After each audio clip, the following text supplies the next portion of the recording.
ఎందుకు ఆయన్ని వెంబడించాలి అంటే నా జీవితాన్ని మార్చాడు కాబట్టి. ఈయన యేసు ప్రభు దేవుడు కాకపోతే ఆ రోజు నాకు నా జీవితాన్ని మార్చేవాడు కాదు కాబట్టి. నేను భయంకరమైనటువంటి డ్రగ్గిస్ట్, మీకు తెలుసో తెలియదు కానీ నేను భయంకరంగా డ్రగ్స్ వాడేవాడిని. పొద్దున్న నుంచి సాయంత్రం వరకు అదే పని నాకు. భయంకరంగా కొట్లాటల్లో తిరిగేవాడిని కడపలో. ఎంతసేపు కత్తులు, బాంబులు, అవి రివాల్వర్లు, వాడిని కొట్టాలి, వీడిని కొట్టాలి, అక్కడ కొట్టాలి, ఇక్కడ పోవాలి, ఆ మర్డర్ కేసు, ఇది కేసు, ఇది నా బతుకు. ఇట్లే ఉండేవాడిని. ఒకరోజు ఒక కేసులో పడితే ఆ కేసు నుంచి మా అక్క విడిపించింది. మా అక్క సిఐ ఆ ఊరికి. మా అక్క విడిపిస్తే కొన్ని రోజుల తర్వాత కడప విడిచిపెట్టి వచ్చేసినాను హైదరాబాద్కి.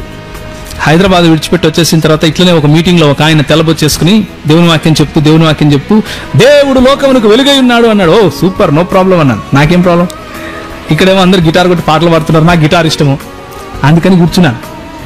ఆ మరుసటి రోజు వెళ్తే ఆయన అన్నాడు నీవు లోకమునకు వెలుగై ఉన్నావు అన్నాడు. ఫస్ట్ ఏమో దేవుడు లోకానికి వెలుగు అన్నాడు, తర్వాత యేసు లోకానికి వెలుగు అన్నాడు, ఇప్పుడేమో నువ్వు లోకానికి వెలుగు అంటున్నాడు. మన చేతిలో వెలుగు ఉంటుంది, నేను వెలుగు గాడవిని. అవును కదా, ఇలా కుదరదు అన్నాను. ఆ వాక్యం నన్ను పట్టుకుంది.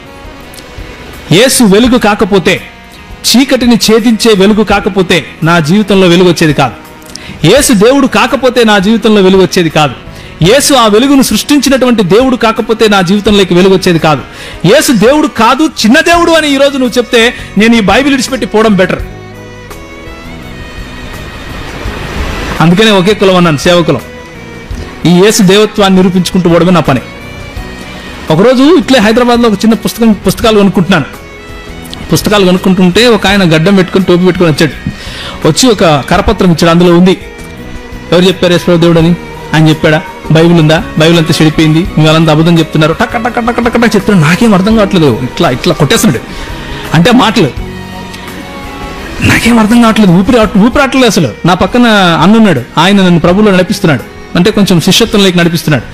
ఆయన వైపు చూస్తున్నా ఏమైనా చెప్తాడు అని.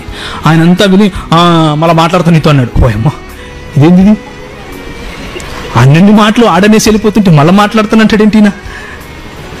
నాకు చెప్పాడే పట్టించుకోకని, వాళ్ళు అట్లే మాడుతుంటారు, వాళ్ళు అట్లే మాట్లాడటం ఏంటన్నా, ఆయన దేవుడనే కదా నేను వచ్చాను, ఆడేమో దేవుడు కాదంటాడేంటి, ప్రవక్త అంటాడు, మనిషి అంటాడు. దేవుడు కాకపోతే నేను రావడం ఎందుకు, మళ్ళీ మాట్లాడడం ఏంటి, ఇప్పుడే మాట్లాడు, లేకపోతే నా వెలిగిపోతుంది. ఆ రోజు నిర్ణయించుకున్నాను యేసు ప్రభువుని గురించి చదవాలి అని, యేసు ప్రభువుని గురించి సంపూర్ణ అధ్యయనం చేయాలి అని.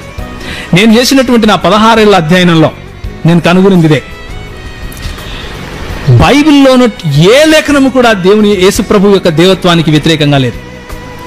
బైబిల్లో ఉన్నటువంటి ఏ లేఖనము కూడా ఆయనను దేవుడిగా కాకుండా నిరూపించడానికి వీలు లేదు కూడా. అలాంటిది సృష్టించాలనుకున్నా కానీ, సృష్టించాలనుకున్న వాళ్ళు సృష్టించారు కానీ నిలబడలేకపోయారు. దేవుని వాక్యంలో ఉన్నటువంటి శక్తి అది. ఆయన దేవుడు, మహాదేవుడు, మహాదేవుడు.